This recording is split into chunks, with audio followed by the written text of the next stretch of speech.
So I woke up this morning and I came downstairs to a clean and tidy kitchen and living room. There were no pots to put away from the night before.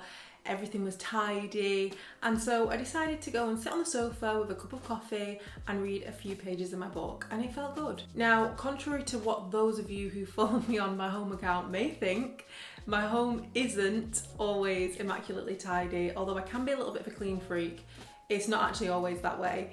And as much as I would love to, I don't always start my morning in such a leisurely manner.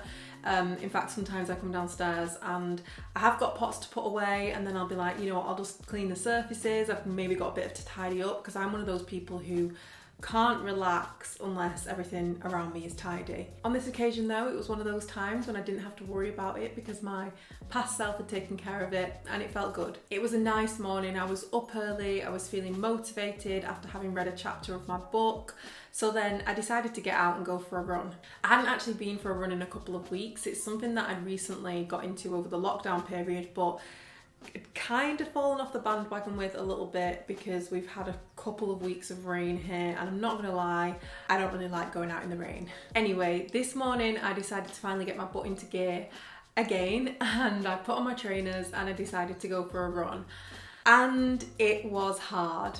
In fact, I found myself thinking midway through, why did I decide to do this? But I was already halfway around my route, so I kept going, I kept pushing, and I eventually made it back home again. And actually, if I'm honest, once I did finally make it back home, it felt pretty good. In fact, it felt pretty amazing. It reminded me of how much I'd missed that post-run feeling and why I'd gotten into the habit in the first place. My mind felt clear and I just felt ready to start my day. I'd done what I'd been putting off doing, and I had my past self to thank for that. I had to thank my past self for just putting on those trainers, getting out there and just getting on with it. And then once I got back, I got a shower, I got ready, I got on with my day, and I actually had a really productive day. And that's it, the end. No, I'm just kidding. I'm actually not done yet. So at this point, you may be thinking, so what's the point to all of this? Well, this all got me thinking about something that my mind comes back to a lot actually. And it's often a way I motivate myself to do a lot of things that I know will benefit me in the long run, but maybe I feel resistance towards doing in the present. And it's simply this: do something today that your future self will thank you for. Now, don't get me wrong, I don't just always say those magic words and it snaps me into action straight away. But when I hear that inner voice echoing that sentence back to me in my mind, and then I start to think about it, like really think about it, it's hard for me to ignore it and not get on with things that I need to do. Because ultimately, it's still only going to be me doing those same things at a later date. Or worse, it's going to be me wishing I'd done something that I didn't do earlier. It seems to be a thing these days that many, if not the majority, when asked about regret, tend to say that they have no regrets. I myself am probably someone who falls into that category, if I'm honest, and it's probably because when we think about regret, we think about the idea on a much bigger scale. Usually when asked the question, do you have any regrets in life? We focus on our life decisions that made the biggest overall impacts, because what's the point in focusing on the small random stuff, right? But when I personally really think about it, I have lots of little regrets on a regular basis. I regret not putting the washing on earlier because now it's all piled up and now I have 2 loads to do instead of 1. Or I regret having those shots at that party last night because now my head is absolutely pounding today. This is a random example, of course. It's not like I'm speaking from actual experience or anything here. Now, you might not call these types of things regrets because they're each so small that they don't tend to have a real significant impact on our overall lives. But what if they do? I'm sure we've all heard of the butterfly effect. When you really think about it, it's more often the small things, all those little things that add up, that lead to the biggest overall life changes. Like going for that run today, that could then set in motion a habit that could improve mental well-being and overall fitness, or starting work on that assignment now, because if you leave it all till last minute, it's likely going to feel 10 times harder when you have the stress of having to try and complete it all in one sitting. The point is, the small things shouldn't always be overlooked.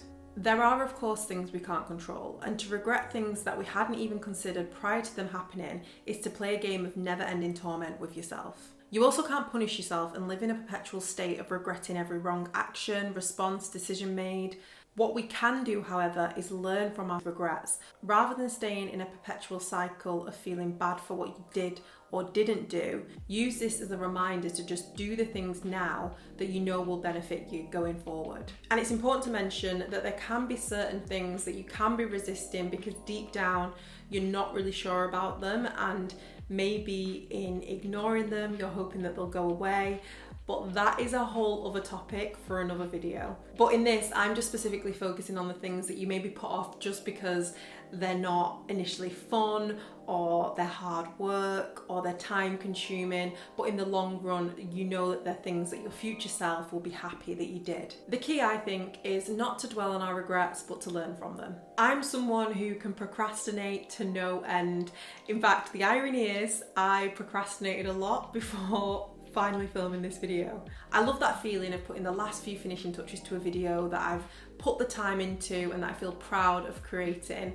The problem is all the work it takes to get there. I really enjoy the full process, but I'd be lying if I didn't say that on some days the thought of tackling the full process really puts me off from even starting. And if I'm honest, that's how I felt today, until I reminded myself of that sentence.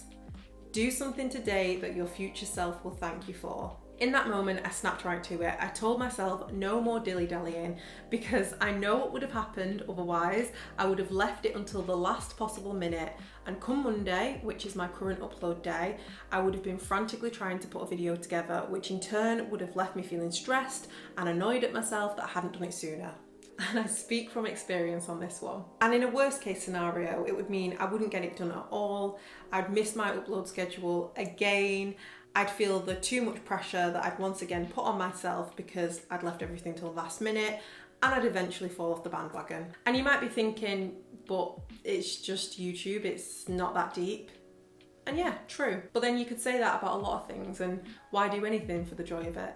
Recently, I made a commitment to myself to just show up here on a regular basis and to put out video content that I'm proud of, that can hopefully uplift, entertain, or provide insight or useful information to others in the process. In the past, I've maybe not shown up in the way or as much as I would have liked to, but the times when I have, I've thanked myself for that, because I've created stuff that I've been proud of, has brought me joy, and I can look back at and be happy about the fact that I created it. And so remembering that alone, I can push myself to continue, because I know my future self will be thankful for the work that I put in now. There's an old Chinese proverb that says, the best time to plant a tree was 20 years ago.